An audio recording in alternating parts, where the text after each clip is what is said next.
Hello, welcome back. അപ്പോൾ എല്ലാവരും സുഖമായിട്ടിരിക്കുന്നു എന്ന് വിചാരിക്കുന്നു. അൽഹംദുലില്ലാഹ് ഞങ്ങളിവിടെ സുഖമായിട്ടിരിക്കുന്നു. അപ്പോൾ ഇന്നത്തെ നമ്മുടെ പുതിയൊരു വീഡിയോയിലേക്ക് എല്ലാവർക്കും സ്വാഗതം. വീഡിയോ എല്ലാവരും മുഴുവൻ തന്നെ കണ്ടു വെക്കുക. കണ്ട് ഇഷ്ടമായി ലൈക്ക് ചെയ്യാനും ഷെയർ ചെയ്യാനും സബ്സ്ക്രൈബ് ചെയ്യാനും ഒന്നും മറന്നു പോലെ. വീഡിയോ കണ്ടുകൊണ്ടിരിക്കുമ്പോൾ നിങ്ങൾക്ക് യൂസ്ഫുൾ ആണെന്ന് തോന്നുന്നുണ്ടെങ്കിൽ, വീഡിയോ ഇഷ്ടമാണെന്നുണ്ടെങ്കിൽ ആ ലൈക്ക് ബട്ടൺ എന്തായാലും എല്ലാവരും ഒന്ന് പ്രസ് ചെയ്തേക്കണേ. ഇന്ന് രാവിലെ നല്ല മഴയാണ് കേട്ടോ. ഇന്ന് രാവിലെയല്ല, ഇന്നലെ രാത്രി തൊട്ട് ഇന്നലെ വൈകുന്നേരം തൊട്ടേ നല്ല മഴയായിരുന്നു കേട്ടോ. അപ്പോൾ കുറേ സ്ഥലങ്ങളിൽ വെള്ളം കയറലും കാര്യങ്ങളൊക്കെ ആയിട്ട് ഒരു പേടിപ്പെടുത്തുന്ന രീതിയിലാണ് ഇന്നത്തെ ഒരു ദിവസം ശരിക്കും ഉള്ളത്. ന്യൂസൊക്കെ രാവിലെ കുറേ നേരം അതന്നെ ഇങ്ങനെ കണ്ടുകൊണ്ടിരുന്നപ്പോൾ ഒരു മനസ്സിന് വല്ലാത്തൊരു എന്തോ പോലെ കേട്ടോ. എല്ലായിടത്തും വെള്ളവും കാര്യങ്ങളും പ്രശ്നങ്ങളും എല്ലാം ആയിട്ട് ഇങ്ങനെ പോകുന്നതായിട്ടാണ് കാണുന്നത്. ഇവിടെയും നല്ല മഴയുണ്ട് കേട്ടോ. പക്ഷേ ഭയങ്കരമായിട്ടുള്ള അപകടങ്ങളും കാര്യങ്ങളും ഒന്നും ആർക്കും സംഭവിച്ചിട്ടില്ല. വെള്ളമൊക്കെ അവിടെ അവിടെ ആയിട്ട് ഇങ്ങനെ നിറയുന്നുണ്ട്. അങ്ങനെ അപകടങ്ങളൊന്നും ആർക്കും പറ്റിയിട്ടില്ല എന്ന് സമാധാനിക്കാം. ഇവിടെ കേട്ടോ, വയനാട്ടിലത്തെ കാര്യമാണ് ഞാൻ പറഞ്ഞത്.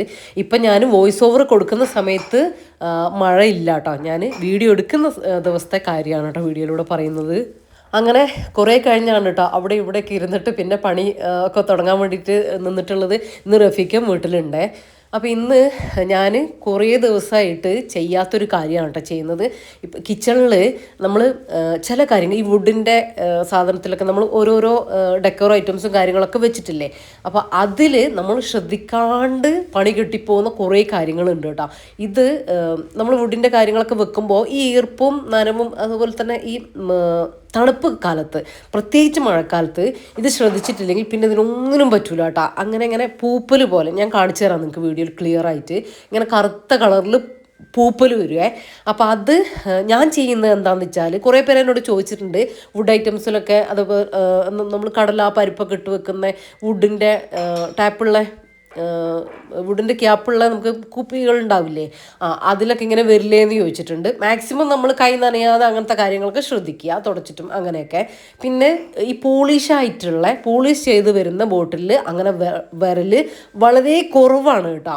പിന്നെ വരുന്നത് നമ്മൾ ശ്രദ്ധിച്ചാൽ മതി. നമ്മൾ എടുക്കുമ്പോഴും വെക്കുമ്പോഴൊക്കെ ഒന്ന് ഡ്രൈ ആയിട്ടുള്ള ഉണങ്ങിയ ക്ലോത്തുണ്ട് വെറുതെ ഒന്നിങ്ങനെ അതിനൊന്ന് തലോടിയിട്ട് പോകുന്നു, തുടക്കമൊന്നും വേണ്ട, ജസ്റ്റ് ഒന്നിങ്ങനെ ആക്കിയിട്ട് പോയാൽ ആ പൂപ്പലിന് അവിടെ സ്ഥാനം ഉണ്ടാവില്ല കേട്ടോ. അപ്പം ഞാൻ ഈ മഴക്കാലത്ത് നല്ല തണുപ്പ് മഴക്കാലത്ത് ഒക്കെ ചെയ്യുന്ന കാര്യം എന്താണെന്ന് വെച്ചാൽ, ഒന്നിടവിട്ടിട്ട് ഇങ്ങനത്തെ ഐറ്റംസ് ഇപ്പോൾ നിങ്ങൾക്ക് കാണാമല്ലോ, എന്താ വുഡിൻ്റെ ഇങ്ങനത്തെ ഐറ്റംസ് ആ ട്രേയില്ലേ നേരത്തെ ഞാൻ തുടച്ചേ, അങ്ങനത്തതൊക്കെയാണ് എൻ്റെ കിച്ചണിൽ വരുന്ന കാര്യങ്ങളെ. അതുകൾ ഞാൻ ഇതുപോലെ എടുത്തിട്ട് ഒന്നിടവിട്ട് കേട്ടോ. പിന്നെ ഞാൻ ശ്രദ്ധിക്കുകയും ചെയ്യും. നിങ്ങൾക്ക് കാണാം, ഇത് കണ്ടോ. ഇതിപ്പോൾ ഞാൻ 2 ആഴ്ചയായിട്ട് നിങ്ങൾക്കറിയാം, ഞാൻ ആക്സിഡൻ്റൊക്കെ ആയിട്ട് റെസ്റ്റിലായിരുന്നില്ലേ. അപ്പോൾ ആ ഒരു സമയത്ത് ഞാൻ ഇങ്ങനത്തെ ഒന്നും ചെയ്തിട്ടില്ല. നമ്മൾ കൈകൊണ്ടല്ലേ ഇതെല്ലാം ചെയ്യണ്ടേ. അപ്പോൾ ഇതൊക്കെ വിട്ടുപോയിട്ടുണ്ടായിരുന്നു കേട്ടോ. അങ്ങനെ ഒന്നാകുമ്പോൾ നമ്മളെ ശ്രദ്ധ അങ്ങ് കിട്ടൂലല്ലോ. പക്ഷെ എൻ്റെ മനസ്സിൽ ഇങ്ങനെ ഉണ്ട് കേട്ടോ, ഇതെല്ലാം ചെയ്യണ്ടേ എന്നുള്ളത്. അപ്പോൾ അങ്ങനെ ഇന്ന് അതിനായിട്ട് ഇറങ്ങിയതാ. അങ്ങനെ ഞാൻ ചെയ്യുന്നത് 1.5 അടം ഇതുപോലെ ഇങ്ങനെ ഡ്രൈ ആയിട്ടുള്ള ഉണങ്ങിയിട്ടൊരു ക്ലോത്ത് എടുത്തിട്ട് വെറുതെ ഇങ്ങനെ തുടച്ചു പോകും. ഒരു പണിയില്ല കേട്ടോ. നമ്മൾ വെറുതെ ഒന്ന് തുടച്ചിട്ട് അതുണ്ടോ ഇല്ലയോ എന്ന് നോക്കി, ഇല്ലാന്നൊന്നും ഉറപ്പ് വരുത്തിയാൽ മതി. അപ്പോൾ ഇങ്ങനെ ഈ ട്രേയും അതിൽപ്പെട്ടത്. പക്ഷേ ഇത് ഞാൻ പറഞ്ഞല്ലോ, പോളിഷ് വരുന്നത് അതിന്ന് പകുതി മുക്കാലും സേഫാണ്. ഇപ്പോൾ 2 ആഴ്ചയായിട്ട് ആ ഒരു ചെറിയ പൂപ്പലെ അതിൽ വന്നിട്ടുള്ളൂ. കാരണം അത് പോളിഷ് ചെയ്ത് വന്നിട്ടുള്ളതാണ് കേട്ടോ. പിന്നെ ഇതില്ലേ, ഈ ഒരു കപ്പ് ഹോൾഡർ, ഇത് പോളിഷ് ചെയ്തിട്ടില്ല, അങ്ങനെ ഇങ്ങനെ റഫായിട്ടുള്ളതാണ്. പക്ഷേ ഞാനിത് ഇപ്പോൾ എൻ്റെ അടുത്ത് ഒരു 3-4 കൊല്ലം ആയിട്ടുണ്ടാവും, ഒരു 3 കൊല്ലം എന്തായാലും ആയിട്ടുണ്ടാവും. അപ്പോൾ ഫസ്റ്റിൽ ഇതെൻ്റെ കൈ കിട്ടിയ സമയത്തില്ലേ, പൂപ്പൽ എന്ന് വെച്ചാൽ ഇന്ന് തുടച്ചാൽ 2 ദിവസം കഴിഞ്ഞാൽ വീണ്ടും അതുപോലെ തന്നെ ഇങ്ങനെ ഉണ്ടാവുമേ.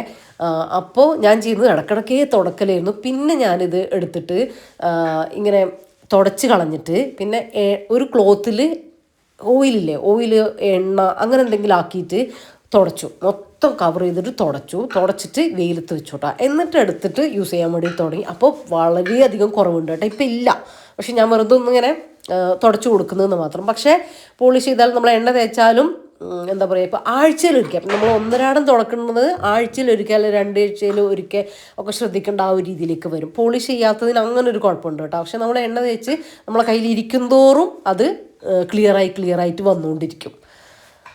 അപ്പോൾ അതങ്ങനെ. ഇനി പോളിഷ് ചെയ്യാത്ത വേറൊരു ഐറ്റം ഉണ്ട്, അത് ഞാൻ നിങ്ങൾക്ക് കാണിച്ചു തരുമ്പോൾ നിങ്ങൾക്ക് ക്ലിയർ ആയിട്ട് മനസ്സിലാവും. ഇപ്പം ഞാൻ ചെയ്യുന്നത് ഇങ്ങനത്തെ അല്ലാത്ത ഐറ്റംസ് തുടക്കലും കാര്യങ്ങളൊന്നും അല്ല കേട്ടോ. ഈ വുഡിൻ്റെ ഐറ്റംസ് ഉണ്ടല്ലോ, അതിങ്ങനെ ഒന്ന് ക്ലിയർ ആക്കി ഒന്ന് ടച്ച് ചെയ്ത് പോവുകയാണ് ചെയ്യുന്നത്.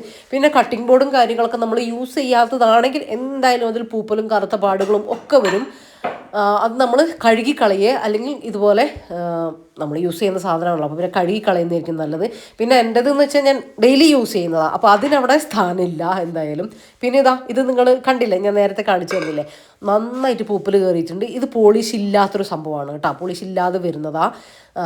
ഇനി ഇതെനിക്ക് നന്നായിട്ടുണ്ട് ഇത് തുടച്ചിട്ട് ആ കറയൊക്കെ പോകും കേട്ടോ. ബ്ലാക്ക് കളറും കാര്യങ്ങളൊക്കെ നമ്മൾ ഡ്രൈ ആയിട്ടുള്ള ഒരു ക്ലോത്തോട് തുടക്കുമ്പോൾ തന്നെ എല്ലാം പോവും.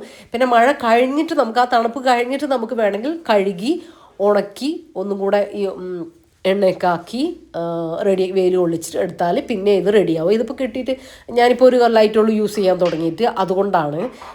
ഇനി എനിക്ക് ഓയിലൊക്കെ തേച്ചൊന്ന് റെഡിയാക്കിയിട്ട് എടുക്കണം. പക്ഷേ ഇപ്പം ഞാൻ കംപ്ലീറ്റ് ഡ്രൈ ആയിട്ടുള്ള ക്ലോത്ത് കൊണ്ട് ഒന്ന് മൊത്തത്തിലൊന്നും എല്ലാ ഭാഗത്തോട്ടും, ഇത് ഫുൾ വുഡല്ലേ, ആ ഗ്ലാസിൻ്റെത് ആ ഒരു വെള്ളം നിൽക്കുന്ന ആ ഒരു പാർട്ട് മാത്രമേ ഉള്ളൂ ഗ്ലാസിൻ്റെത് വരുന്നത്, ബാക്കി എല്ലായിടത്തും പൂപ്പലിൻ്റെതുണ്ട്. പിന്നെ ഇപ്പം ഞാൻ ഡ്രൈ ആയിട്ടുള്ള ക്ലോത്തോട് തുടക്കുന്നതെന്ന് വെച്ചാൽ ഇപ്പം ഞാനത് യൂസ് ചെയ്യുന്നില്ല. യൂസ് ചെയ്യുന്ന സമയത്ത് ഞാൻ കഴുകിയിട്ടേ അത് ഗ്ലാസിൻ്റെ യൂസ് ചെയ്യുള്ളൂ കേട്ടോ.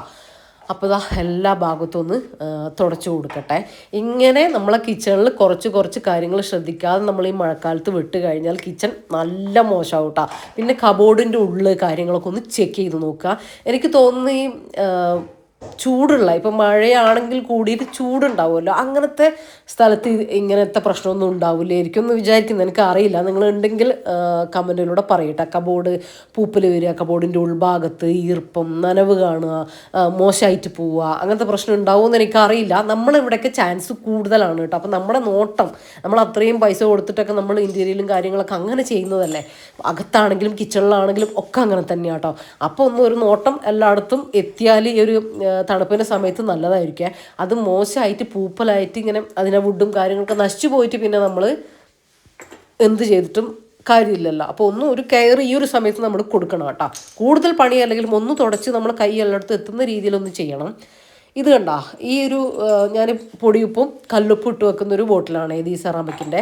അതിൻ്റെ ആ ഒരു ക്യാപ്പിനൊന്നും ഒരു കുഴപ്പമില്ല കേട്ടോ, അത് പോളിഷായിട്ട് വരുന്നത് തന്നെയാണ്, ഒന്നും പ്രശ്നമില്ല. അതുപോലെ തന്നെ അതിൻ്റെ ആ ട്രേക്കും ഒരു കുഴപ്പമില്ല. അതിലിങ്ങനെ ഞാൻ കുറേ ദിവസമായിട്ട് ഒന്നും ചെയ്യാണ്ട് വെച്ചതുകൊണ്ട് ഇങ്ങനെ പൊടിയല്ല, ഈ ഉറുമ്പിൻ്റെ പ്രാണികളത് അതൊക്കെ വരും കേട്ടോ. നമ്മൾ കൗണ്ടർ ടോപ്പിൽ ഇങ്ങനെ വെക്കുന്നതല്ലേ, കൗണ്ടർ ടോപ്പിൽ സാധനം വെക്കുന്നത് എനിക്ക് ഭയങ്കര ഇഷ്ടമാണ്. പക്ഷേ നമ്മളിടക്ക് ഇതുപോലെ നമുക്ക് പണിയും കിട്ടും കേട്ടോ. നമ്മൾ ഇടയ്ക്കിടയ്ക്ക് ഇതിങ്ങനെ ക്ലീൻ ചെയ്ത് ഇങ്ങനെ കൊണ്ട് നടക്കണം, എന്നാൽ നല്ല രസമാണ് കാണാനായിട്ട്. അപ്പോൾ ഇതിലൊന്നും അങ്ങനെ പൂപ്പൽ കാര്യങ്ങളൊന്നും വരില്ല കേട്ടോ. പോളിഷ് ചെയ്ത് ഓൾറെഡി പോളിഷ് ചെയ്തിട്ട് വരുന്ന സംഭവങ്ങളാണ് അതൊക്കെ. ഇനി അല്ലെങ്കിൽ ഞാൻ നേരത്തെ പറഞ്ഞതുപോലെ എണ്ണയൊക്കെ തേച്ച് ഒന്ന് റെഡിയാക്കിയിട്ട് പോകെ ചെയ്തെടുത്താൽ മതി കേട്ടോ. ഒറ്റയടിക്ക് നമുക്ക് അങ്ങനെ റെഡിയായിട്ട് കിട്ടൂല. പക്ഷേ അതിൻ്റെ ആ ഒരു പൂപ്പൽ വരുന്നതിൻ്റെ ആ തോത് നമുക്ക് വളരെയധികം കുറക്കാൻ വേണ്ടിയിട്ട് പറ്റും. പിന്നെ ഇതുപോലെ വരുന്നൊരു സംഭവമാണ് ഈ സ്പാച്ചുല സംഭവങ്ങളില്ലേ, റൈസ് കട്ടർ സംഭവങ്ങളൊക്കെ വുഡിൻ്റെ, അതും ഇതുപോലെ പൂപ്പൽ വരാൻ നല്ല ചാൻസ് ഉണ്ട്. അത് ഞാൻ ചെയ്യുന്നത് എന്താണെന്ന് വെച്ചാൽ യൂസ് ചെയ്യുമ്പോൾ വുഡിൻ്റെ ഐറ്റം തന്നെ യൂസ് ചെയ്യും കേട്ടോ. അതന്നെ അങ്ങെടുത്ത് യൂസ് ചെയ്യുക. കാരണം നമ്മൾ ഇന്ന് കഴുകി വെച്ച് 2-3 ദിവസം കഴിയുമ്പോഴത്തേക്കും ആ കഴുകി വെച്ച സാധനത്തിൽ പൂപ്പൽ വന്നിട്ടുണ്ടാവും. നനവൊന്നും ഉണ്ടാവില്ല, നമ്മൾ ഉണങ്ങിയതിന് ശേഷമാണ് ഇട്ട് വെക്കുന്നത്. എന്നാലും അപ്പോൾ ഇതുപോലെ തന്നെ കേട്ടോ. അപ്പോൾ ഞാൻ ചെയ്യുന്നൊരു കാര്യം എന്താണെന്ന് വെച്ചാൽ ബാക്കിയുള്ളതൊന്നും ഉപയോഗിക്കാതെ ഈ വുഡിൻ്റെ തന്നെ എല്ലാത്തിനും അങ്ങ് യൂസ് ചെയ്യും. അതായത് ഇന്നൊന്ന് യൂസ് ചെയ്യും, അടുത്ത ദിവസം വേറെ യൂസ് ചെയ്യും, അടുത്ത ദിവസം വേറെ യൂസ് ചെയ്യും. അങ്ങനെ റൊട്ടേറ്റ് ചെയ്ത് അത് കംപ്ലീറ്റ് അതിൽ തന്നെ ഉപയോഗത്തിനായിട്ട് എടുക്കും. അപ്പോൾ അതിങ്ങനെ പൂപ്പൽ പിടിച്ചിങ്ങനെ കിടക്കൂല. നമ്മൾ എപ്പോഴും യൂസ് ചെയ്ത് കഴുകി അങ്ങനെ ഉപയോഗിച്ചുകൊണ്ടിരിക്കുകയാണല്ലോ, അതുകൊണ്ട് കേട്ടോ. അങ്ങനെ കുറച്ച് കാര്യങ്ങളൊക്കെ നമ്മൾ ശ്രദ്ധ വിട്ട് കഴിഞ്ഞാലാണ് ഇതൊക്കെ പാളിപ്പോകാനുള്ള ചാൻസ് കേട്ടോ. ഈ ട്രേ അല്ലേ, എൻ്റെ അടുത്ത് മുന്നേ ഉണ്ടായിരുന്ന ട്രേ, ഞാൻ സൗദിയിൽ പോയപ്പോൾ കൊണ്ടുവന്നിട്ടുണ്ടായിരുന്ന ഒരു ട്രേ ഉണ്ടായിരുന്നില്ലേ മുന്നേ, ഇത് ഞാൻ ചേഞ്ച് ആക്കി വെച്ചതല്ലേ കഴിഞ്ഞ വർഷം നമ്മളെ റമദാൻ്റെ സമയത്ത്. ആ ട്രേ, അതായത് ഞാൻ കൊണ്ടുവന്ന ട്രേ നന്നായിട്ട് ഇങ്ങനെ കറുത്ത് പൂപ്പൽ വരുമായിരുന്നേ. കുറച്ച് ദിവസം ഇങ്ങനെ തുടക്കാണ്ട് ഇട്ട് കഴിഞ്ഞാൽ പിന്നെ ഭയങ്കര പാടായിരുന്നു, അത്രയും വരും. പക്ഷേ ഇത് അത്രയില്ല കേട്ടോ. ഇതിങ്ങനെ നമുക്കൊരു പോളിഷായിട്ട് വരുന്ന പോളിഷ് അടിച്ച് വരുന്നൊരു സംഭവമാണ്. അതുകൊണ്ടാണ് ഇതിലില്ലാത്തത് കേട്ടോ. ചെറിയൊരു അവിടെ പറയത്തക്ക ഇല്ല വേണം പറയാൻ. അപ്പോൾ ഈ പോളിഷായിട്ട് വരുന്ന വുഡും കാര്യങ്ങളും ഇതും തമ്മിൽ ഒരുപാട് വ്യത്യാസമുണ്ട് കേട്ടോ. പക്ഷേ നമ്മൾ എപ്പോഴും നമ്മളെ കൈ അതിലൂടെ ഒന്ന് പോകണം, നമ്മളൊന്ന് നോക്കണം. ഈ വുഡിൻ്റെ സാധനങ്ങളൊക്കെ വെക്കുമ്പോൾ കാണാൻ നല്ല ഭംഗിയാണ്. പക്ഷേ ഈ ഒരു ചെറിയ കാര്യം നമ്മളൊന്ന് ശ്രദ്ധിക്കണം, അത്രയേ ഉള്ളൂ. അപ്പോൾ എനിക്ക് ഇന്നത്തെ ഫുഡും കാര്യങ്ങളൊക്കെ റെഡിയാക്കാനുണ്ട് കേട്ടോ. ഇന്ന് റഫീഖയും വീട്ടിലുണ്ട്. റഫീഖ പുറത്ത് ഇങ്ങനെ റോഡിൽ നമ്മൾ റംബുട്ടാൻ്റെ തൊലിയൊക്കെ വീണിട്ടും ഇങ്ങനെ നല്ല മഴയത്ത് ഇങ്ങനെ എന്തൊക്കെയോ ഇങ്ങനെ ചണ്ടി ചപ്പൊക്കെ വരില്ലേ, അതുപോലെ വന്നിട്ടും അതൊക്കെ റോഡ് അടിച്ച് ക്ലീൻ ആക്കണ കോട്ടൊക്കെ ഇട്ടിട്ട് ഇറങ്ങിയിട്ടുണ്ട് കേട്ടോ. അതുപോലെ തന്നെ ഇങ്ങനെ പായൽ പിടിച്ച സ്ഥലം ഉണ്ടാവില്ലേ, അവിടെയൊക്കെ നമ്മളെ ഈ സൈഡ് ഭാഗത്തൊക്കെ ഇങ്ങനെ അടിച്ച് റെഡിയാക്കുന്നതൊക്കെ പണിയാണ് കേട്ടോ. ഇന്ന് ഇറങ്ങിയാൽ പിന്നെ അങ്ങനെയാണേ, ഓരോന്നോരോന്ന് ചെയ്തുകൊണ്ടേയിരിക്കും. അപ്പോൾ എനിക്കിനി ഇത് കഴിഞ്ഞിട്ട് വേഗം ഫുഡും കാര്യങ്ങളൊക്കെ ആക്കാനുണ്ട്. പിന്നെ നമ്മൾ കബോർഡും കാര്യങ്ങളും ഒക്കെ അതുപോലെ തന്നെ കേട്ടോ. ഇത് നനവ് നിങ്ങൾ വുഡാണെങ്കിൽ ഡ്രൈ ആയിട്ടുള്ള ഒരു ക്ലോത്തിൽ തുടച്ചെടുക്കുക. ഞാനിപ്പോൾ നമുക്ക് ഉള്ളിൽ വുഡിലാണ് ചെയ്തിട്ടുള്ളത്. പക്ഷേ അത് ഞാൻ ജസ്റ്റ് ഒന്ന് നോക്കും അത്ര തന്നെ. പക്ഷേ പുറം നമ്മൾ പ്ലൈവുഡിൽ മൈക്കാണ് കൊടുത്തിട്ടുള്ളത് കേട്ടോ. അതുകൊണ്ട് തന്നെ നമുക്ക് സോപ്പ് ഉപയോഗിച്ചിട്ട് കഴുകി തുടച്ചിട്ട് എടുക്കാൻ വേണ്ടിയിട്ട് പറ്റും. പക്ഷേ ഇപ്പം ഞാൻ നല്ല ഡ്രൈ ആയിട്ടുള്ള, അതായത് പിഴിഞ്ഞ് നല്ല ഡ്രൈ ആക്കിയിട്ട് എടുത്തിട്ടുള്ള ക്ലോത്ത് കൊണ്ട് ഇങ്ങനെ വെറുതെ ഒന്നിങ്ങനെ തുടച്ചു പോകട്ടെ ചെയ്യുന്നത്. ഓവർ നമ്മൾ വെള്ളം കൊണ്ട് കളിക്കാണ്ടിരിക്കുന്നതാണ് നല്ലത് ഈ ഒരു സമയത്തെ, മഴയും തണുപ്പൊക്കെ ആയിരുന്ന സമയത്ത്. കാരണം കംപ്ലൈൻ്റ് ആകാനും ഒക്കെ ഉള്ള ചാൻസ് ഉണ്ടാവുമല്ലോ. അപ്പം അതുകൊണ്ട് കേട്ടോ.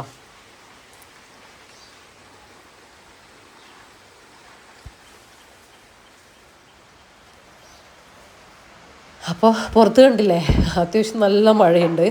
ഇനി എൻ്റെ ലഞ്ചും കാര്യങ്ങളൊക്കെ ഒന്ന് ആക്കട്ടെ കേട്ടോ. അപ്പോൾ റഫീഖ കുളിച്ചൊക്കെ ഒന്ന് റെഡി ആയിട്ട് കയറുമ്പോഴത്തേക്ക് എനിക്ക് ഫുഡും കാര്യങ്ങളൊക്കെ ആക്കണം. കുറച്ച് ക്ലീനിങ്ങും പരിപാടികളൊക്കെ ഉണ്ടായതുകൊണ്ട് കുറച്ചധികം സമയമായിട്ടുണ്ട് കേട്ടോ. 12 മണിയായിട്ടുണ്ട്. അപ്പോൾ ഫുഡ് കഴിക്കാനൊക്കെ സമയമായി തുടങ്ങി.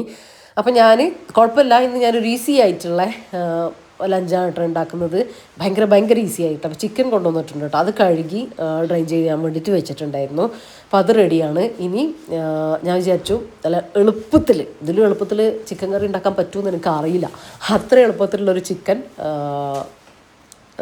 കറിയല്ല, ഒരു ഡ്രൈ അതും നെയ്ച്ചോറും ഒക്കെ ആക്കാമെന്ന് വിചാരിക്കുന്നുണ്ട് കേട്ടോ. പെട്ടെന്ന് തന്നെ ആക്കുന്നത്. അതായത് നമ്മൾ ആ ചിക്കൻ്റെ ആ ഒരു അതാകുമ്പോഴത്തേക്ക് നമ്മളെ ചോറും ആവും. പിന്നെ ഞാനൊരു നമ്മുടെ മാങ്ങല്ലേ, പഴുത്ത മാങ്ങ വെച്ചിട്ട് ഒരു അച്ചാറും കൂടെ ഉണ്ടാക്കുന്നുണ്ട് കേട്ടോ. അപ്പോൾ നമ്മുടെ ചിക്കൻ വേവുന്നൊരു സമയം ഒരു 20 മിനിറ്റ് മാക്സിമം, അതിൻ്റെ ഉള്ളിൽ എല്ലാ കാര്യങ്ങളും ചെയ്യാം. ബാക്കിയുള്ള കാര്യങ്ങളും കൂടെ ഒന്ന് സെറ്റാക്കിയിട്ട് എടുക്കാമെന്ന് വിചാരിക്കുന്നത്. അപ്പോൾ നിങ്ങളവിടെയൊക്കെ എങ്ങനെയൊക്കെയാണ് മഴയും കാര്യങ്ങളും, ഇടുക്കിയൊക്കെ എങ്ങനെ മണ്ണിടിച്ചിലും ഉരുൾപൊട്ടലും കാര്യങ്ങളൊക്കെ ഉണ്ടായതായിട്ട് കണ്ട് അവിടെയുള്ളവരൊക്കെ ഉണ്ടോ? പിന്നെ നിങ്ങളൊക്കെ അവിടെയൊക്കെ എങ്ങനെയാണ്, വെള്ളം കയറലും പ്രശ്നങ്ങളൊക്കെ ഉണ്ടോ എന്നൊക്കെ കമൻറ്റിലൂടെ പറയും കേട്ടോ. ഇപ്പോൾ മാഷാ അല്ലാഹ് എന്തായാലും അൽഹംദുലില്ലാഹ് നമുക്ക് മഴയൊക്കെ കുറഞ്ഞിട്ടുണ്ട്. കുട്ടികൾ സ്കൂളില്ല, അങ്ങനത്തെ പ്രശ്നങ്ങളൊക്കെ ഉണ്ട്. എല്ലാം ഒന്ന് റെഡിയായി പഴയ പോലെ തന്നെ നല്ല സാധാ രീതിയിൽ ആർക്കും പ്രശ്നമില്ലാത്ത രീതിയിൽ മഴയൊക്കെ ആയിട്ട് മുന്നോട്ട് പോട്ടെ എന്ന് പ്രാർത്ഥിക്കുകയാണ്. ഓരോരുത്തരുടെയും പ്രാർത്ഥന അത് തന്നെയാവും. അപ്പോൾ നമുക്ക് ഇതിലേക്ക് വരാം. അപ്പം ഞാൻ ഇന്ന് ചെയ്യുന്നത്, ഇത് ഞാൻ മുന്നേ ചെയ്തിട്ടുണ്ട് കേട്ടോ. നമ്മുടെ പിരിയൻ മുളകില്ലേ, കാശ്മീരി ചില്ലി, അതെടുത്തിട്ടുണ്ട്. അത് എൻ്റെ 2 കൈ ഫുള്ള് നിറച്ച് പിരിയൻ മുളക് എടുത്തിട്ടുണ്ട് 1 കിലോ ചിക്കനിലേക്ക്. അപ്പോൾ നിങ്ങൾക്ക് എരിവ് എങ്ങനെയൊക്കെയാണ് വേണ്ടത്, ഇപ്പോൾ മുളക് കണ്ടാൽ മനസ്സിലാവുമല്ലോ, അതിന് കണക്കാക്കിയിട്ടുള്ള മുളകൊക്കെ എടുത്താൽ മതി. കഴുകി ഒന്ന് ക്ലീൻ ആക്കിയിട്ട് എടുക്കുക. പിന്നെ ഞാൻ കുറച്ച് ഇഞ്ചി വെളുത്തുള്ളി എടുത്തു. പക്ഷേ ഞാൻ ഈ ഒരു ഉണ്ടാക്കുന്ന കറിയിലേക്ക് അത് വേണ്ട കേട്ടോ. അത്ര എളുപ്പത്തിൽ ഉണ്ടാക്കാൻ പറ്റുന്നൊരു പെരട്ട് ആ രീതിയിലാണ് ഞാൻ ചിക്കൻ ഉണ്ടാക്കുന്നത്. അപ്പോൾ ഇഞ്ചി വെളുത്തുള്ളി വേണ്ട, ഞാൻ എടുത്തു, പക്ഷെ അത് വേണ്ട. അങ്ങനെ ആ കാശ്മീരി ചില്ലി ഞാൻ കഴുകിയത് ആവശ്യം, ഞാൻ ഒന്നുകൂടെ ഒന്ന് കഴുകി എടുത്തു കേട്ടോ. കഴുകിയിട്ട് ഞാൻ ഇവിടെ കുറച്ച് കാശ്മീരി ചില്ലി എപ്പോഴും എടുത്തു വെക്കും കേട്ടോ, എന്തെങ്കിലും ഇതുപോലൊക്കെ ഉണ്ടാക്കാൻ വേണ്ടിയിട്ട്. അപ്പോൾ അതൊന്നുകൂടെ കഴുകിയെടുത്തു. ഇനി കുക്കറിലേക്ക് ഇട്ട് കൊടുത്തു. ഞെട്ടൊന്നും കളഞ്ഞിട്ടില്ലേ. എന്നിട്ട് കുറച്ച് വെള്ളം കൂടെ ഒഴിച്ച് കൊടുത്തു. ഇനി ഒന്നും ഇതിലേക്ക് ചേർത്ത് കൊടുക്കണ്ട. ഇതൊന്ന് ഒരു 3-4 വിസിൽ ഹൈ ഫ്ലെയിമിൽ തന്നെ അടുപ്പിച്ചെടുക്കുക. ഒരു 3 വിസിലൊക്കെ മതിയോ, 3-4 അതൊന്ന് അടുപ്പിച്ചെടുക്കുക. എന്നിട്ട് നമുക്ക് ബാക്കിയുള്ള കാര്യങ്ങളൊക്കെ ചെയ്യാം കേട്ടോ. ഈ ഒരു ചിക്കനിലേക്കില്ലേ ഞാൻ കുറേ മുന്നേ ചെയ്തിട്ടുണ്ട്, നിങ്ങളൊക്കെ ട്രൈ ചെയ്ത് നോക്കിയിട്ടും ഉണ്ടാവും. ഇഞ്ചി വെളുത്തുള്ളി കാര്യങ്ങളൊന്നും ആവശ്യമില്ല, കുറച്ച് ഇൻഗ്രീഡിയൻസ് മാത്രം. ഞാൻ പറഞ്ഞില്ലേ ചിക്കൻ നമ്മൾ കഴുകി റെഡിയാക്കി വെച്ചിട്ടുണ്ടായിരുന്നു എന്ന്. അപ്പോൾ ദാ മുളക് ഞാൻ വേവിച്ച് എടുത്തിട്ടുണ്ട്, ഊറ്റിയെടുത്ത് ആ വെള്ളത്തിൽ നിന്ന് എടുത്തതാണ് കേട്ടോ ഇത്. ഇനി ഞാനതിൻ്റെ ഞെട്ടും കാര്യങ്ങളൊക്കെ ഒന്ന് കളഞ്ഞെടുത്തു, മിക്സീൻ്റെ ജാറിലേക്ക് ഇട്ട് കൊടുത്തിട്ട് പേസ്റ്റ് ആക്കരുത്, വെള്ളമൊന്നും ഒഴിച്ചു കൊടുക്കണ്ട, ജസ്റ്റ് ഒന്ന് ക്രഷ് ചെയ്തെടുക്കാം. ഞാൻ കാണിച്ചു തരാം, അരഞ്ഞു പോകരുത് കേട്ടോ. ഇതാ ഇതുപോലെ ജസ്റ്റ് ഒന്ന് പെട്ടെന്ന് തന്നെ ആയിക്കോട്ടെ, നമ്മൾ വേവിച്ചതല്ലേ. അപ്പോൾ ഇതാ ജസ്റ്റ് ഒന്ന് ക്രഷ് ചെയ്ത് മാത്രം എടുത്തിട്ടുള്ളത്. അപ്പോൾ എൻ്റെ ചിക്കനിലേക്ക് ഈ ഒരു മുളക് കറക്റ്റാണ് കേട്ടോ. അപ്പോൾ നിങ്ങൾക്ക് എത്രയാണോ ആവശ്യമുള്ളത് അതിനനുസരിച്ച് എടുക്കുക. കാശ്മീരി ചില്ലി തന്നെ എടുക്കണം, സാധാ മുളക് എടുക്കരുത് കേട്ടോ, എരിഞ്ഞ് അങ്ങ് ഉപ്പാടളകും, അപ്പോൾ അതെടുക്കരുതേ. ഇനി ഇതാ ഒരു കടായി അടുപ്പിലേക്ക് വെച്ച് കൊടുത്തിട്ടുണ്ട്, അതിലേക്ക് നമ്മളെ ചിക്കൻ പീസസ് ഉണ്ടല്ലോ അതിട്ട് കൊടുക്കുക. ഒരു മീഡിയം പീസസ് ആട്ടോ ഞാൻ ആക്കിയിട്ടുള്ളത്, നല്ല ചെറുതാക്കണ്ട, നമ്മളൊരു കറി പീസ് അതൊന്നും കുഴപ്പമില്ല, അതായിരിക്കും നല്ലത് കേട്ടോ. ഓവർ വലുതാക്കണ്ട, നമ്മൾ ബിരിയാണി പീസ് അങ്ങനെ ആക്കണ്ട കേട്ടോ.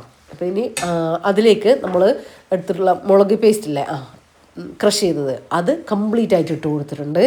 ഇനി ചിക്കനിലേക്ക് ആവശ്യത്തിനുള്ള ഉപ്പ് ചേർത്ത് കൊടുക്കുക. പിന്നെ കുറച്ച് വെളിച്ചെണ്ണ, നമ്മളിപ്പോൾ ചിക്കനൊക്കെ കറി വെക്കുമ്പോൾ ഉള്ളിയൊക്കെ വഴറ്റാൻ വേണ്ടി എടുക്കുന്ന വെളിച്ചെണ്ണ ഇല്ല, അത്രയും വെളിച്ചെണ്ണ ഇതിലേക്ക് ഒഴിച്ചു കൊടുക്കുക. ഇപ്പോൾ കുറച്ച് ഒഴിച്ചു കൊടുക്കുക, വേണമെങ്കിൽ അവസാനം ആവശ്യമുണ്ടെങ്കിൽ കുറച്ച് 1-2 ടീസ്പൂണും കൂടെ ഒഴിച്ചു കൊടുക്കുക. പിന്നെ കുറച്ച് കറിവേപ്പില കൂടെ ഇട്ട് കൊടുത്തിട്ടുണ്ട്. എന്നിട്ട് നന്നായിട്ട് മിക്സ് ചെയ്ത് യോജിപ്പിച്ച് കൊടുക്കുക. ആ ഒരു ചിക്കനിലേക്ക് ആ മുളകും കാര്യങ്ങളൊക്കെ നമ്മൾ വെള്ളമൊന്നും ചേർക്കാതെ ആഡ് ചെയ്തതല്ലേ, അപ്പോൾ അതുകൊണ്ട് തന്നെ അത് മൊത്തത്തിലൊന്ന് മിക്സായി കിട്ടണേ. അതിന് വേണ്ടിയിട്ട് എല്ലാ ഭാഗത്തേക്കും നന്നായിട്ടൊന്ന് ചിക്കൻ്റെ എല്ലാ ഭാഗത്തേക്കും നന്നായിട്ടൊന്ന് മിക്സ് ആക്കിയിട്ട് കൊടുക്കുക. ഇത്രയും കാര്യങ്ങളെ നമ്മൾ ഇതിലേക്ക് ചേർക്കുന്നുള്ളൂ കേട്ടോ, വെള്ളം ഒട്ടും ചേർത്ത് കൊടുക്കരുത്. ഈ ഒരു ഇതിൽ നിന്നിട്ട് വേണം അത് കുക്കായി പതുക്കെ ലോ ഫ്ലെയിമിലിട്ടിട്ട്, ഹൈ ഫ്ലെയിമിൽ 1 മിനിറ്റ് ഒന്ന് അടച്ച് വെച്ച് കൊടുത്തതിന് ശേഷം ലോ ഫ്ലെയിമിലേക്ക് മാറ്റിയിട്ട് ചിക്കൻ ഒരു 20 മിനിറ്റൊക്കെ, ചിക്കൻ വേവുന്ന ടൈം അത്ര തന്നെ അതൊന്ന് കുക്കാക്കിയിട്ട് എടുക്കാട്ടോ. അത് വേണ്ട, ഇപ്പോൾ എല്ലാ ഭാഗത്തേക്കും നമ്മൾ ആ ഒരു മുളകും കാര്യങ്ങളും മസാലയൊക്കെ എത്തിയിട്ടുണ്ട്. ഇതിലേക്ക് മഞ്ഞൾപ്പൊടി ചേർക്കണ്ടേ, അത് ചേർക്കണ്ടേ, ഇത് ചേർക്കണ്ടേ നിങ്ങൾക്ക് ഡൗട്ട് ഉണ്ടാവും, വേണ്ട കേട്ടോ. നിങ്ങൾക്ക് ഞാൻ ഉണ്ടാക്കുന്ന പരുവം കാണിച്ചു തരാം. നിങ്ങൾക്ക് കുറച്ച് ഗ്രേവി വേണമെങ്കിൽ, അതായത് ഒരു കുറച്ചുകൂടി ഇങ്ങനെ മസാല പോലെ വേണമെന്നുണ്ടെങ്കിൽ നിങ്ങൾക്ക് ഒരു കൈപ്പിടി ചെറിയ ഉള്ളിയോ അല്ലെങ്കിൽ ഒരു വലിയ സവാളയോ കട്ട് ചെയ്തിട്ട് ഈ ഒരു സമയത്ത് ചേർത്ത് കൊടുക്കുക കേട്ടോ, വേണമെന്നുണ്ടെങ്കിൽ മാത്രം. അപ്പോൾ ഞാൻ അതൊന്ന് ലോ ഫ്ലെയിമിലേക്ക് ആക്കിയിട്ട് ഓർക്കേരിയയിൽ നമ്മൾ ഗ്യാസിലേക്ക് മാറ്റി കൊടുത്തിട്ടുണ്ട്. ഇവിടെ എനിക്ക് കുറച്ച് പരിപാടികളുണ്ട് അതിന് വേണ്ടിയിട്ട്. അപ്പോൾ ആ ഒരു ചിക്കൻ വേവുന്ന സമയത്ത് ഞാനിവിടെ ഗീ റൈസും കൂടെ ഉണ്ടാക്കിയെടുക്കുന്നുണ്ട്. അപ്പോൾ ഒരു കുക്കർ വെച്ചു, അതിലേക്ക് ഞാൻ വെളിച്ചെണ്ണയാണ് കേട്ടോ. അപ്പോൾ ഞങ്ങൾക്ക് വേണ്ടിയിട്ട് ഞാൻ ഉണ്ടാക്കുമ്പോൾ നമ്മൾ സാധാ വെറുതെ ഉണ്ടാക്കുന്ന സമയത്ത് ഞാൻ വെളിച്ചെണ്ണയും നെയ്യുമാണ് കേട്ടോ എടുക്കുക. ചിലപ്പം വെളിച്ചെണ്ണ മാത്രം എടുക്കും, ഇന്ന് വെളിച്ചെണ്ണയും കുറച്ച് നെയ്യും കൂടെ ഇട്ട് കൊടുത്തിട്ടുണ്ട്. പിന്നെ കുറച്ച് ഏലക്ക, ഗ്രാമ്പൂ, പട്ട, വലിയ ജീരകം, കറിവേപ്പില, നിങ്ങൾക്ക് സവാള വേണമെങ്കിൽ ചേർക്കുക, ക്യാരറ്റ് വേണമെങ്കിൽ ചേർക്കുക. എനിക്കിതൊന്നും ഇല്ലാത്ത നെയ്ച്ചോറാട്ടോ നമുക്കിവിടെ ഇഷ്ടം. പിന്നെ വെള്ളത്തിൽ ആവശ്യത്തിലുള്ള ഉപ്പ് ചേർത്ത് കൊടുത്തു. ഞാൻ കൈമ റൈസാട്ടോ ഗീ റൈസിന് ഉപയോഗിക്കുന്നത്. അതിലേക്ക് 1 ഗ്ലാസ് അരിക്ക് 1.25 ഗ്ലാസ് വെള്ളം എന്നുള്ള കണക്കിനാട്ടോ ഞാനിപ്പോൾ വെള്ളം ചേർത്ത് കൊടുത്തിട്ടുള്ളത്. ഇനി ഉപ്പെല്ലാം കറക്റ്റാക്കി എടുത്തിട്ട് കുറച്ച് 1-2 ടീസ്പൂൺ വിനീഗറും കൂടെ ഒഴിച്ച് കൊടുക്കുക, ലെമൺ ജ്യൂസോ വിനീഗറോ ഏത് വേണമെങ്കിലും ഒന്ന് മിക്സാക്കി അടച്ച് വെച്ച് കൊടുത്തിട്ടുണ്ട്. ഹൈ ഫ്ലെയിമിൽ ഒറ്റ വിസിൽ നമ്മൾ എയറെല്ലാം പോയതിന് ശേഷം ഓപ്പൺ ആക്കി നോക്കിയാൽ നമ്മൾ ഗീ റൈസ് റെഡി ആയിക്കോട്ടെ. അപ്പോൾ അതവിടെ ആവുന്നുണ്ട്. പിന്നെ ഞാൻ മാങ്ങ കട്ട് ചെയ്തെടുത്തു, പഴുത്ത മാങ്ങ കേട്ടോ, പഴുത്ത വലിയ 2 മാങ്ങ എടുത്തിട്ടുണ്ട്. അപ്പോൾ നിങ്ങൾ ചോദിക്കേണ്ട ഇപ്പോഴാണോ ജംഷി മാങ്ങയും കൊണ്ടുള്ള അച്ചാറൊക്കെ കാണിക്കുന്നതെന്ന്. അപ്പോൾ എൻ്റെ അടുത്തും മാങ്ങയൊന്നുമില്ല, ഇത് ഞാൻ കടയിൽ നിന്ന് വാങ്ങിച്ചിട്ടുള്ള നീലൻ മാങ്ങയാണ് കേട്ടോ. ഇപ്പോഴാണ് കടയിൽ നല്ല മധുരമുള്ള മാങ്ങ വാങ്ങാൻ കിട്ടുന്നത് കേട്ടോ, നീലൻ മാങ്ങ വാങ്ങാൻ കിട്ടുന്നുണ്ട്. 100 രൂപയ്ക്ക് 2.5 കിലോനൊക്കെ കിട്ടുന്നുണ്ട് കേട്ടോ. അപ്പോൾ അത് കാര്യമാക്കണ്ട, അത് വാങ്ങിയിട്ട് ഉണ്ടാക്കിയാൽ മതിയേ. അപ്പോൾ ഞാനതിലേക്ക് ചെറുതായിട്ട് കട്ടാക്കിയിട്ട് എടുത്തിട്ടുണ്ട്. കട്ടാക്കിയിട്ട് കാര്യമൊന്നുമില്ല, കാരണം പഴുത്ത് ഉടഞ്ഞ മാങ്ങയാണ്. അപ്പോൾ എന്തായാലും ഇതിങ്ങനെ കുഴമ്പ് പോലെയാവും നമ്മൾ ഉണ്ടാക്കുമ്പോൾ, അതിനൊന്നും കുഴപ്പമില്ല കേട്ടോ. പഴുത്ത മാങ്ങ നല്ല മധുരമുള്ളതിൻ്റെ എടുത്താലും കുഴപ്പമൊന്നുമില്ല. അപ്പോൾ ഇത് നല്ല മധുരമുള്ള മാങ്ങയാണ്. അതിലേക്ക് ഞാൻ കുറച്ച് ഇഞ്ചി, ഒരു ചെറിയ കഷ്ണം ഇഞ്ചി, നിങ്ങളുടെ ഇഷ്ടത്തിന് വെളുത്തുള്ളി, മാങ്ങ ഉള്ളതിനനുസരിച്ച് വെളുത്തുള്ളിയും ഇഞ്ചിയും പച്ചമുളകൊക്കെ കൂട്ടിയെടുത്താൽ കേട്ടോ. പച്ചമുളകൊന്നും വലിയ എരിവും കാര്യങ്ങളൊന്നും ഇതിന് വരില്ല, നല്ല ടേസ്റ്റ് ആയിരിക്കും. ഞാൻ സാധാരണ ഈ സാധാ മാങ്ങാച്ചാർ ഉണ്ടാക്കുമ്പോൾ ഇഞ്ചി വെളുത്തുള്ളി പച്ചമുളകൊന്നും ഞാൻ എൻ്റെ അച്ചാറിലേക്ക് യൂസ് ചെയ്യില്ല കേട്ടോ. പക്ഷേ പഴുത്ത മാങ്ങ ഇടുമ്പോൾ ഇത് 3 ഇടണേ, എന്നാലാണ് നല്ല ടേസ്റ്റ് ഉണ്ടാവുക കേട്ടോ. ഇടൽ നല്ല ഈസിയാണ്. ഞാനെല്ലാം ഒന്ന് കട്ട് ചെയ്ത് റഫായിട്ടൊന്ന് കട്ട് ചെയ്തിട്ട് എടുത്തിട്ടുണ്ട്. അപ്പോൾ ഇനി ഒരു കടായി വെച്ച് കൊടുത്തിട്ട് നമുക്ക് അച്ചാറിടാൻ വേണ്ടിയിട്ട് തുടങ്ങാം. അപ്പോൾ നമ്മൾ ഗീ റൈസ് വിസിൽ വരാനായിട്ടുണ്ട് കേട്ടോ. അപ്പോൾ അതും കൂടെ റെഡിയായി കിട്ടും.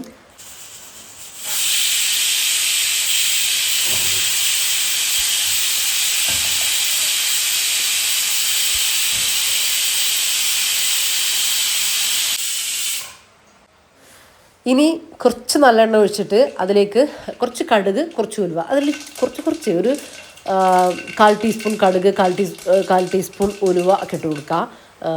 കറിവേപ്പില വേണമെങ്കിൽ നിങ്ങൾക്ക് ഇടാം കേട്ടോ, ഞാനിപ്പോൾ ഇടുന്നില്ല. പിന്നെ അതൊന്ന് പൊട്ടിക്കഴിഞ്ഞതിന് ശേഷം നമ്മൾ ഇഞ്ചി, വെളുത്തുള്ളി, പച്ചമുളക് കട്ട് ചെയ്തത് ചേർത്ത് കൊടുക്കുക. ജസ്റ്റ് ഒന്ന് സോട്ട് ചെയ്ത് കൊടുക്കുക. അതിങ്ങനെ കളർ ചേഞ്ച് ആവേണ്ട കാര്യമൊന്നുമില്ല, ഒന്നങ്ങ് ഡ്രൈ ആയിട്ട് വന്നാൽ മതി കേട്ടോ. ഞാൻ കാണിച്ചു തരാം. എന്നിട്ട് നമുക്ക് ബാക്കിയുള്ള കാര്യങ്ങളൊക്കെ ചേർത്ത് കൊടുക്കാം. എൻ്റെ അടുത്ത് ഇപ്പം നല്ലോണം കുറച്ചുണ്ടായിരുന്നു, അപ്പം ഞാൻ കുറച്ച് അത് ഉപയോഗിച്ചിട്ടായിട്ട്, ഇല്ലെങ്കിൽ ഞാൻ ഓയിലും ഇടാറുണ്ട് കേട്ടോ. കുഴപ്പമൊന്നുമില്ല. നമ്മൾ ഇങ്ങനെ കുറേ നാളുകളൊന്നും സൂക്ഷിക്കാനുള്ളതല്ലല്ലോ, അതൊന്നും ആർക്കും അഡ്ജസ്റ്റ് ചെയ്യാൻ പറ്റില്ല എന്നറിയാം. പക്ഷെ ഞാൻ ഇടലുണ്ട് എന്നാട്ടോ പറഞ്ഞ്, നിങ്ങൾ ചെയ്ത് നോക്കുമ്പോൾ നിങ്ങൾക്ക് മനസ്സിലാവും. അതിനൊന്നും ഒരു പ്രശ്നമില്ല കേട്ടോ, നമ്മളുള്ളതിനനുസരിച്ചൊക്കെ അങ്ങ് ചെയ്തു പോവുക. അത്ര വെളിച്ചെണ്ണയിലും ഞാൻ ഇടാറുണ്ട് കേട്ടോ. അതായത് കുറേ നാളത്തേക്കൊന്നും സൂക്ഷിക്കേണ്ടെന്ന് മാത്രം, നമ്മൾ പെട്ടെന്ന് തീരുന്ന കാര്യങ്ങളല്ലേ ഇതൊക്കെ. അതിനുശേഷം ഞാൻ കുറച്ച് നമ്മൾ സാമ്പാർ കായപ്പൊടിയില്ലേ, അത് ആ എണ്ണയിലേക്ക് ഇട്ട് കൊടുത്തു. പിന്നെ അതിലേക്ക് തന്നെ കാശ്മീരി ചില്ലി പൗഡർ കേട്ടോ. നിങ്ങൾക്ക് എരിവ് പ്രശ്നമില്ലെങ്കിൽ സാധാ മുളക് പൊടി ഇട്ട് കൊടുക്കുക. ഞാൻ കാശ്മീരി ഇട്ട് കൊടുത്തു. ഒരു 4 ടേബിൾ സ്പൂണൊക്കെ ഇട്ട് കൊടുത്തിട്ടുണ്ട്. അത്യാവശ്യം എരിവുണ്ടായിരുന്നു കേട്ടോ. അത് എരിവ് ഇത്രയും വേണ്ടെങ്കിൽ 3 ടേബിൾ സ്പൂൺ മതി. ജസ്റ്റ് ആ എണ്ണയിലൊന്ന് സോട്ട് ചെയ്ത് കൊടുക്കുക. എന്നിട്ട് നമ്മളെ മാങ്ങ പീസസ് ഇല്ലേ കട്ട് ചെയ്തത്, അതിട്ട് കൊടുക്കുക. അതിട്ട് കൊടുത്തിട്ട് നന്നായിട്ടൊന്ന് മിക്സ് ചെയ്ത് കൊടുക്കുക കേട്ടോ. ഇത് ഇപ്പം തന്നെ അങ്ങ് ഉടഞ്ഞിട്ട് കേട്ടോ, നോക്കിക്കോ, അത്രയും പഴുത്തിട്ടുണ്ട് കേട്ടോ. മാങ്ങ നല്ലോണം പഴുത്തിട്ടുണ്ട്. അപ്പോൾ ഇതാ ചെനച്ച മാങ്ങയും ഇതുപോലെ ഇട്ടാൽ നല്ല ടേസ്റ്റാണ്. ഇനിയിപ്പോൾ നമുക്ക് ചെനച്ച മാങ്ങയൊന്നും കിട്ടൂല, പക്ഷെ പഴുത്ത മാങ്ങ നല്ല സൂപ്പറായിട്ട് കിട്ടാനുണ്ട് കേട്ടോ. അപ്പോൾ അത് വാങ്ങിയിട്ട് ഇട്ടോ. ഞാനിത് കുറച്ച് ഉപ്പിട്ട് കൊടുത്തു. ഇനി കുറച്ച് വിനാഗിരി, ഞാൻ കുറച്ച് നാൾ വെക്കും കേട്ടോ അത്, അതുകൊണ്ട് കുറച്ച് വിനാഗിരി, കുറയൊന്നും വേണ്ട, കുറച്ച് വിനാഗിരി ഒഴിച്ച് കൊടുക്കുക. ഇനി നിങ്ങൾക്ക് വേണമെങ്കിൽ അതായത് ഈ ഒരു തിക്നെസ് ഇത്രയും തിക്ക് ആവണ്ട എന്നുണ്ടെങ്കിൽ തിളപ്പിച്ചാറി വെള്ളം ചേർത്ത് കൊടുത്താൽ മതി. എന്നിട്ട് നിങ്ങൾ ഫ്രിഡ്ജിൽ വെച്ചോ കേട്ടോ. പുറത്ത് ഒരു 2 ആഴ്ചയ്ക്ക് ഇരിക്കും. അതിൽ കൂടുതൽ നിങ്ങൾക്ക് വെക്കണം എന്നുണ്ടെങ്കിൽ നിങ്ങൾ ഫ്രിഡ്ജിൽ വെക്കണം കേട്ടോ. ഇതിപ്പോൾ നമുക്ക് തീർക്കാം, ഒരു 2 ആഴ്ച കൊണ്ട് തീർക്കാൻ വേണ്ടിയിട്ട് ഞാൻ ഉണ്ടാക്കിയതാണ്, കുറച്ച് ലാവശ്യമായിട്ട് കഴിക്കാൻ വേണ്ടിയിട്ട്. പിന്നെ ഞാനൊരു 1 കിലോ മാങ്ങ വാങ്ങിയിട്ട് വലിയൊരു ബോട്ടിലേക്ക് ഇട്ട് വെക്കും കേട്ടോ. കുറച്ച് കൂടുതലായിട്ട് തന്നെ ഇട്ട് വെക്കും. അപ്പോൾ ഞാൻ നിങ്ങൾക്ക് അതിൻ്റെ മുന്നോടിയായിട്ട് റെസിപ്പി കാണിച്ചു എന്നേ ഉള്ളൂ. ഇനി മാങ്ങ തീർന്നു കൊണ്ട, അപ്പോൾ വേഗം ചെയ്ത് നോക്കാം കേട്ടോ. അപ്പോൾ നമ്മളെ മാങ്ങ അച്ചാർ റെഡി ആയിട്ടുണ്ട്. ഉപ്പും പുളിപ്പും എരിവൊക്കെ നിങ്ങളുടെ ഇഷ്ടത്തിനൊക്കെ ഒന്ന് പാകാക്കിയിട്ടെടുക്കാം. അപ്പോൾ അത്രയേ ഉള്ളൂ കേട്ടോ. അപ്പോൾ ആ ഒരു സമയം കൊണ്ട് നമ്മൾ നെയ്ച്ചോറ് എയറെല്ലാം പോയി റെഡി ആയിട്ട് വന്നിട്ടുണ്ട്. അപ്പോൾ ഇതും സെറ്റാണ്. നമ്മളെ ചിക്കനും അവിടെ റെഡി ആയിട്ട് ടൈം ആയിട്ടുണ്ട് കേട്ടോ. ഞാൻ ഇടയ്ക്കിടയ്ക്ക് പോയിട്ട് ഇങ്ങനെ ഇളക്കിയിടുന്നുണ്ട് കേട്ടോ. അടുക്കി പിടിക്കൊന്നുമില്ല, ലോ ഫ്ലെയിമിലല്ല നമ്മൾ ഇട്ടിട്ടില്ല. ഇടയ്ക്കൊന്നും ഇങ്ങനെ ഇളക്കി എല്ലാം ഒന്ന് അങ്ങോട്ടും ഇങ്ങോട്ടും വരുന്ന രീതിയിലൊന്ന് ചെയ്തെടുത്താൽ മതി, അത്രയേ ഉള്ളൂ. അപ്പോൾ നല്ല പെർഫെക്റ്റ് ഗീ റൈസും റെഡി ആയിട്ടുണ്ട്.